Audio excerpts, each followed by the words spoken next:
আচ্ছা, সম্পর্কের বয়স বাড়লে তোমরা ব্যস্ত হয়ে যাও কেন? এত বোরিং হয়ে যাও কেন?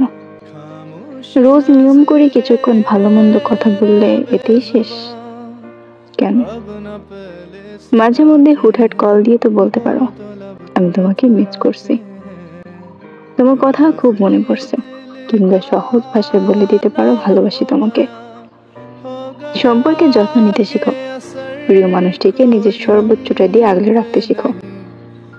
সম্পর্ক ভাঙার সব থেকে বড় কারণ হলো অবহেলা। সম্পর্কের বয়স বাড়লে প্রথম অবহেলার নাম হলো ব্যস্ত আছি। সময় থাকতে কদর করো, হারিয়ে ফেলার পর কখনোই তা ফিরে পাওয়া যাবে না। আফসোস তোমার সমুদ্র সমান হলেও না। সম্পর্ক সুন্দর রাখতে সময়ের প্রয়োজন হয় না, গুরুত্বের প্রয়োজন হয়। গুরুত্ব দাও। बात चुभने लगी फिर से, आंखों में चुभता कल का धुआं, हाल तेरा न हमसा है।